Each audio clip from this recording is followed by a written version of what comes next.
Hey there, everybody. Thanks for joining me for another one-man review. Today I'll be taking a look at Dino Beasts number 3 from what I believe is a brother team of James and John Coates, and they're putting this out. I think it's self-published through Cosmic Dino Books.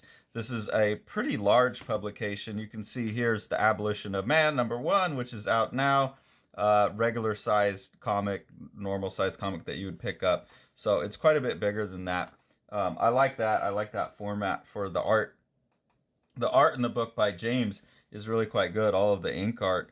It really reminds me of a whole bunch of people kind of mushed together. I'm thinking like Delgado. I forget is it Richard or Ricardo Delgado that does the dinosaur books. Paul Pope, Jeff Smith, Jeff Darrow, Shaky Kane. There's a lot of people that are like coming together in this one book with in different aspects. You know, there's some real Paul Pope mark making down here. This is kind of like a mix between uh, Delgado and Darrow in terms of the quality of the line art, but there's some Jeff Smith quality to it all. This was very strange. This book, I think this was like a poster that was tipped in, and I think they just threw it in there to be nice, but it actually got stuck in the glue. I don't know if that's how it was intended to come, but really had to pull this out of the glue. But a really cool, like kind of Steranko design on that. So you can see that the art all throughout is really nice. And then John, it looks like does the script and the colors. So that's really cool. I mean, I believe they're brothers, or if they're partners, I don't know. They share the last name, but that would just be so cool. That would be so fun. Imagine if me and my brother shared something like that. That would be a lot of fun. So this is number 3, and I've not read number 1. They just sent a 1 or 2. They just sent along number 3. There is a recap, but the recap is kind of like he's protecting someone, then he fought this guy, then he fought this guy, then he fought this guy. So it didn't give me a sense of the stakes of the story. That tended to be my reading experience, but I think that's just because I'm reading number 3. There is one spot I'll point out where the stakes become really interesting for me and like really compelling. It's like, oh, I want to see how this plays out. But I think I'm missing some of that just because I didn't read the first 2 books, and so I don't have that intimate sense of who the characters are and what their motivations are that sometimes get set up early. Like it's in the questing mode right now. But within that, there's some really fun sequences, really cool art right here. I really like that James is going in and trying different techniques. So working with an ink wash here. I think there might, I'm not sure if there's color. It looks like sometimes there's ink wash underneath the colors, not a lot. And in the earlier part of the book, I feel like the colors are a little bit more like local color everywhere. And later in the book, they get more playful with color in a way that I like better. So I can see the team continuing to grow even in throughout the 3rd issue. But yeah, this sequence here, like they're having fun, you know. They're like collaging in some photos of textures. Here's that Steranko piece again. That's I believe this is a print. Actually, this print, the comparison between the two is a really interesting. You can see that there's a pretty significant difference in the colors, but I really, really like this because it's matte, whereas this is more glossy. And I think that just like this flat color style, kind of a little bit older. It looks modern to me, but there's something about it that looks like it would look really good on not newsprint, but you know something that had that very matte absorbative quality. I think the colors in this book would really actually come to life if they were getting a little bit more absorbed by the paper. And even though the colors in this, um, some of them seem a little bit more intense, like this one, or just lighter overall. It has more of that matte feel that I think would really really benefit this book. But that's a minor thing. I like it on the paper it's on too. Real good reproduction all throughout.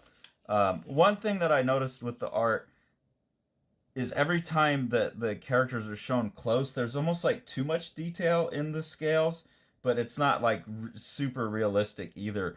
At a distance, the scales, I really like the abstraction of the scales, and I really like how that's often used to create value.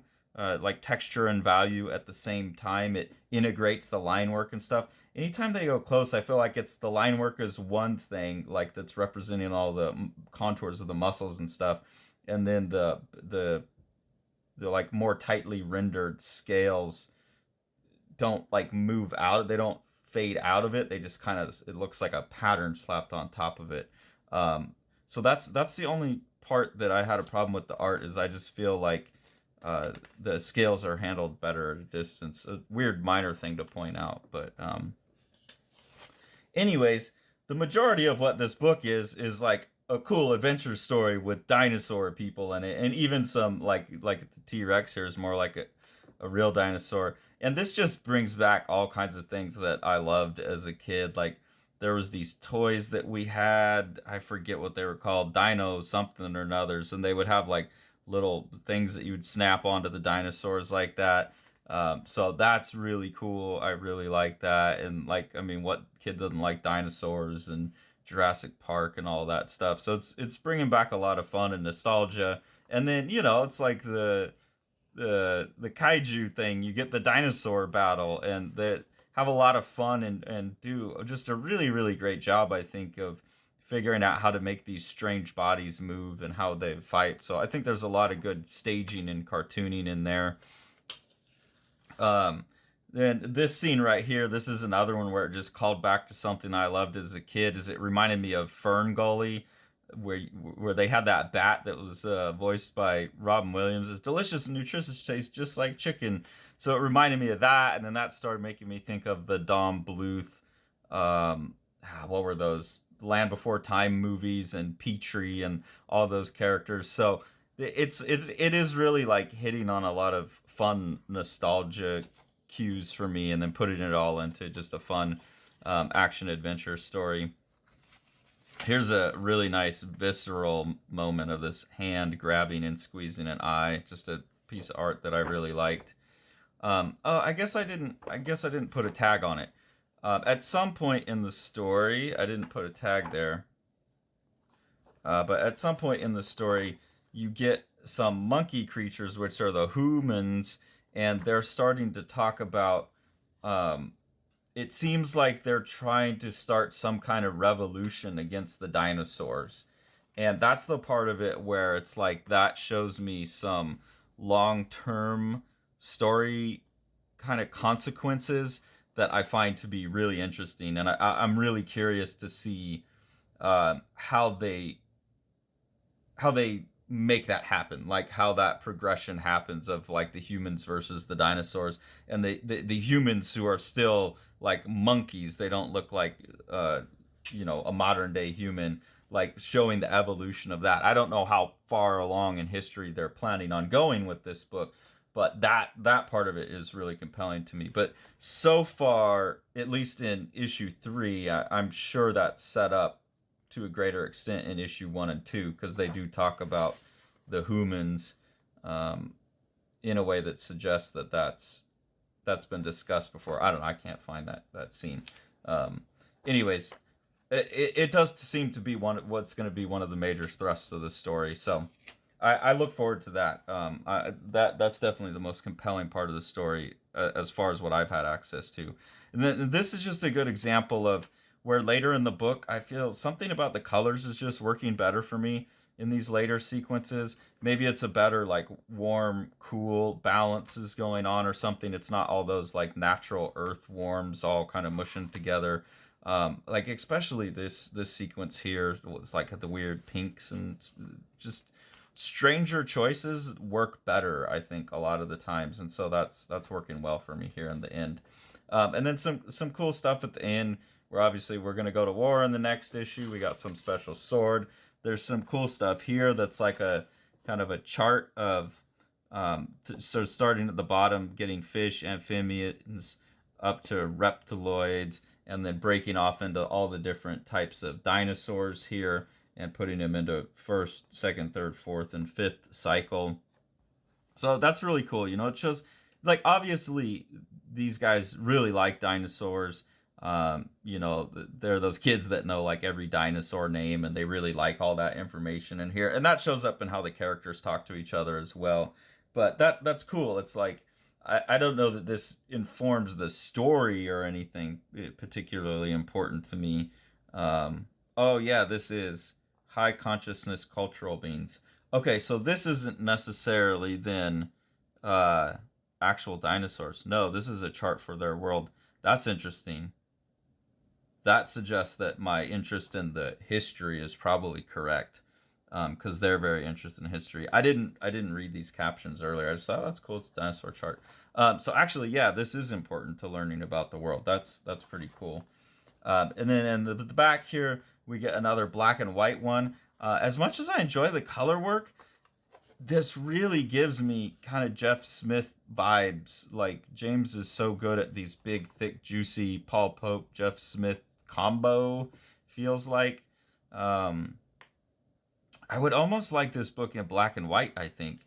I get like that the coloring is going to be very helpful for distinguishing the different dinosaurs, because some of their patterning's just in the colors. But I wonder if there was a way to do that. Anyways, I don't know. I liked it in color as well, but I really, really like the black and white art. And then I also noticed that James studied at the Kubert School, so hopefully we'll get to talk to these guys, and me and James can talk about the Kubert School. I wonder if he graduated, or if, like me, he dropped out or whatnot. So that's cool. Me and him can reminisce about that experience a little bit. So, cool book. I got to figure out how to get a hold of 1, 2, and anything else they have forthcoming. Definitely, if they do Kickstarters or anything for this, we'll let everybody know. It's a cool project. I think a lot of people enjoy it. It's a lot of fun. Really good art. And yeah, just another one of these cool indie things to support. If you enjoy what we're doing here on the channel, the best ways to support us are through our Patreon. We really appreciate that. There's some different tiers and some contests and stuff that go on there, different types of voting. That helps us get some money to buy some of the books that we review. And then the best thing you can do to support Living the Line is to support what Sean's doing with Living the Line Publishing. So we'll go ahead and take a look at some of the books that he has out that you can purchase. Plaza by Yokoyama Yuichi. This is translated by Ryan Holmberg and is very large for a manga, so that's a really cool feature of this book, this standard manga size. And this is just a 200 some odd page representation of what Yokoyama Yuichi thinks of the Carnival Parade, and he's just made this like relentlessly loud and rhythmic book that pushes all kinds of amazing boundaries of what comics and manga are, and we could not recommend this book more. The Exile by Eric Creek is a gorgeously illustrated Viking saga of revenge. Eric Creek calls it his Viking Western. It's about a guy who's been away on the warpath and is returning home to some family troubles that have to be resolved.